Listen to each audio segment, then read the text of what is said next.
कहीं आप उनके साथ मिले तो नहीं हुए थे? अगर ये कराची जाते तो इनको मेहदी भाई ने निकाल नहीं देना था घर से बाहर, इंटरव्यू होने थे इनके। सर आपने बात की कि मैंने माफ़ी मांगी, आपने ये सिर्फ अपने लिए इंटरव्यू किया क्योंकि आप चाह रहे थे कि आपका यूट्यूब चैनल ऊपर जाए? केस को बुनियाद बनाकर इस केस की कमाई खाना मेरे लिए हराम था। कि मुनज़्ज़म पाकिस्तान और फरहान भाई को आप कब इंटरव्यू करवा रहे हैं? सर मैंने उनसे आपकी इस बात का जवाब चाह रहा हूँ ना। मैं जवाब दे रहा हूँ। मुझे ये कहा जाता है कि आपने ये सवालात कर रहे हैं, इसके बाद इस चीज़ को इस तरह प्रेजेंट करना है, तो शायद मैं वो इंटरव्यू करता ही ना, और अगर गलती से हो भी जाता तो मैं पब्लिश ही ना करता, क्योंकि लोगों के सेंटीमेंट्स हर्ट होने हैं। सर वो आपको इंटरव्यू देंगे, वो आपको बुलाएंगे, सर वो आपको अभी भी बुला के आपको इंटरव्यू देंगे। लेकिन क्या दुआ ज़ारा और ज़हीर का इंटरव्यू हमें मिलेगा? ये सवाल मैं आपके लिए छोड़े जा रहा हूँ। जब बच्ची लापता हुई थी तो सबसे पहले ज़हीर के इस वाले घर जो निकाहनामे पे एड्रेस लिखा हुआ है उधर मैं गया था। उस तरफ से अगर वालिदैन तड़प रहे हैं तो ये बात मैं 90% कह सकता हूँ कि दुआ ज़ारा भी अपने वालिदैन के लिए ज़रूर तड़प रही होगी। नाज़रीन, दुआ ज़ारा केस दो साइड्स, एक साइड पे फरहान साहब दुआ ज़ारा के वालिद के घर जाते हैं और इंटरव्यूज़ करते हैं, दूसरी तरफ इमरान साहब जो कि दुआ ज़ारा और ज़हीर का इंटरव्यू करते हैं। दोनों में इस वक्त कॉन्फ्लिक्ट है, बहुत सारे लोग सवालात कर रहे हैं, लेकिन यहाँ पर पासा पलट चुका है। इमरान भाई ने इस वक्त कुछ चीज़ों पे मुआफ़ी मांगी है। वो मुआफ़ी क्या है, इसके अलावा फरहान साहब से बातें करेंगे, उनसे पूछते हैं कि आखिर ऐसी कौन सी वजूहात थी कि जिसकी बिना पर लोग इमरान साहब को तनकीद कर रहे हैं और ये केस किस तरफ जा रहा है। मैं इस पर ज़्यादा बात नहीं करूँगा, इस वक्त दोनों मोहरे मेरे पास मौजूद हैं। क्या ऐसी चीज़ थी कि आप दुआ ज़ाहरा के वालिद की तरफ नहीं गए और आपने दुआ ज़ाहरा का इंटरव्यू किया? उसके बाद फरहान भाई आप बताएंगे कि आप मेहदी अली काज़मी साहब की तरफ गए लेकिन दुआ ज़ाहरा की तरफ आप क्यों नहीं गए?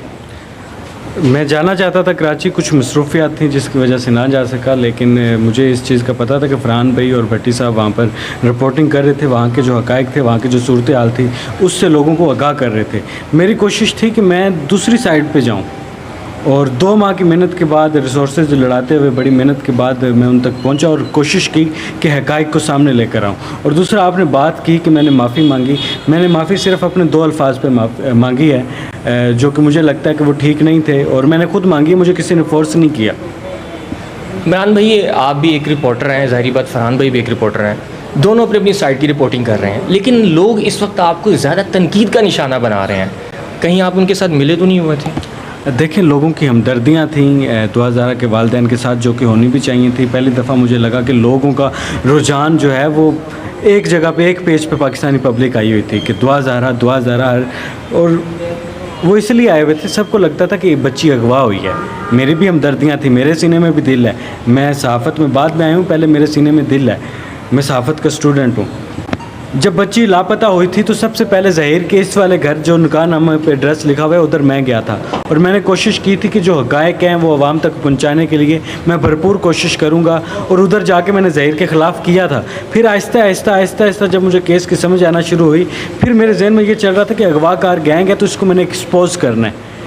मैं उनकी फ़ैमिली तक पहुँचा, इंटरव्यू के लिए कन्विंस किया। मैंने वहाँ जाकर सबसे पहले देखा कि कोई गैंग तो नहीं है, मुझे गैंग नज़र नहीं आया। मुझे जो चीज़ नज़र आई है वो ये है कि पसंद की शादी है, मर्ज़ी की शादी है, जिसको मुख्तलिफ़ रंग दिए गए, और इस केस को इतना बड़ा किया गया। वालिदैन का दुख, वालिदैन का दर्द मैं समझता हूँ, मुझे इस चीज़ का पता है, मैं ख़ुद वालिद हूँ एक बेटी का, कि वालिदैन अपनी बेटियों के लिए कितने ख्वाब सजाते हैं, अरमान होते हैं कि बेटी की खुशियाँ देखनी है, बेटी को रुखसत करना है। बहुत सारी चीज़ें वालिदैन ने सोची हुई थी, लेकिन उनकी बेटी के इस इंतहाई कदम के बाद उनकी ये खुशियाँ अधूरी रह गई, जिसकी वजह से वो दुख में हैं, और पूरी कौम इस दुख में उनके साथ खड़ी है।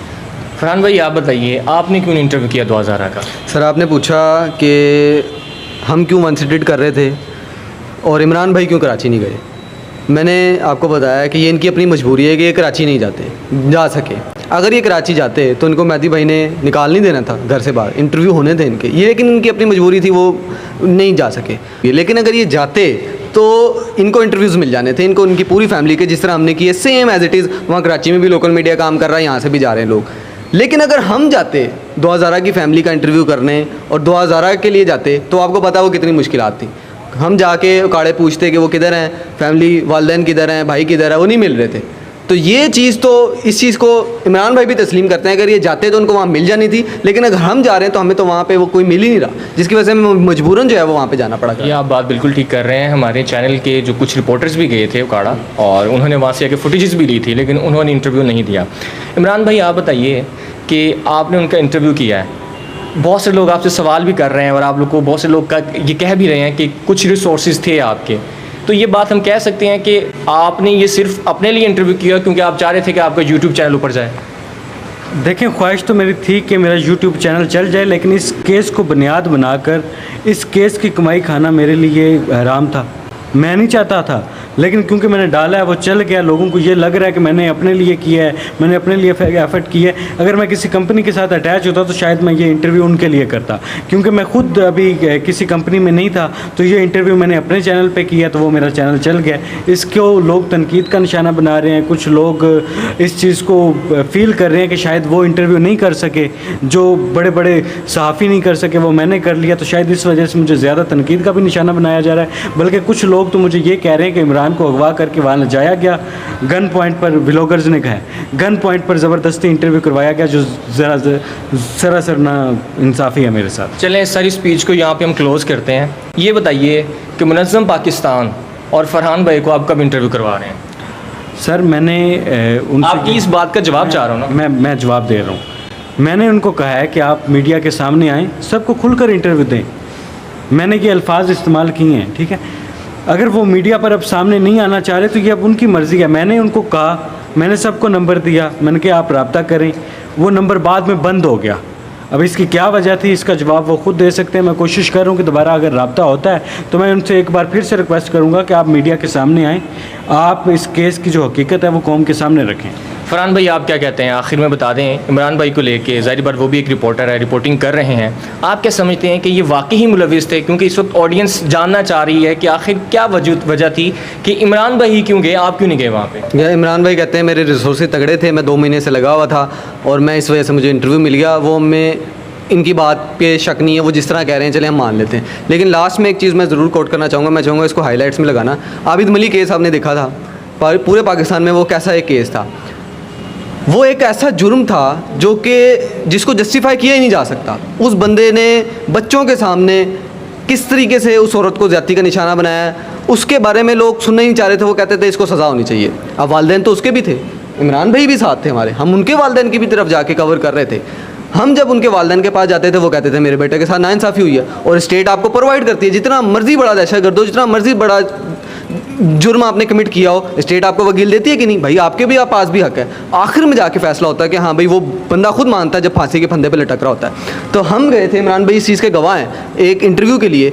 उनके वालिदैन ने कहा मेरे बेटे के साथ ज़्यादती हो रही है, तो हम इस तरह का बयान देंगे कि हमारे बेटे के साथ ज़्यादती हो रही है और हम ये नहीं चाहते हमारे साथ नाइंसाफ़ी हो रही है। वो बस जब इंटरव्यू लगेगा तो अवाम वो सुनना ही नहीं चाहेगी, वो देखना ही नहीं चाहेगी, क्योंकि लोगों को पता है कि यार ये वो जुर्म है जिसकी माफ़ी है ही नहीं। तो अगर मुझे ये इंटरव्यू करने का मौका मिलता और मुझे ये कहा जाता कि आपने ये सवालात कर रहे हैं, इसके बाद इस चीज़ को इस तरह प्रेजेंट करना है, तो शायद मैं वो इंटरव्यू करता ही ना। और अगर गलती से हो भी जाता तो मैं पब्लिश ही ना करता, क्योंकि लोगों के सेंटीमेंट्स हर्ट होने हैं। तो ये इमोशंस बहरहाल जुड़े हैं लोगों के। ठीक है फरहान भाई, इंशाल्लाह हम वेट करेंगे और देखते हैं कि कब इमरान भाई आपको इंटरव्यू करवाते हैं। इमरान भाई आप बताइए कि आपने एक स्टोरी कर ली है, दुआ का इंटरव्यू आपने कर लिया, ज़हीर का इंटरव्यू कर लिया। अब ये बताएं कि चूँकि अब आप कह रहे हैं कि वालिदैन के जो बच्चे होते हैं वो उनके लिए बड़े अजीज़ होते हैं, तो अब इस केस को आप दूसरी साइड से भी रिपोर्ट करेंगे? देखिए मैं वन साइडेड नहीं हूँ। मेहदी काज़मी साहब के कुछ वीडियो पैगाम आए थे जो लोगों के लिए थे, वो मेरे आप चैनल पे जाएं तो आपको देखने को मिलेंगे, आपको नज़र आएंगे कि वो पैगाम भी मैंने लगाया हुआ है। जब कोर्ट में उनकी हाज़िरी हुई थी तो मैंने वो भी दिखाई थी। मेरे चैनल बिल्कुल वन साइडेड नहीं था, ये सिर्फ इस एक कहानी की वजह से वन साइडेड बना दिया गया मुझे, वरना मेरे भी उन वालिदैन के साथ जज्बात हैं कि उनके साथ जुल्म हुआ था।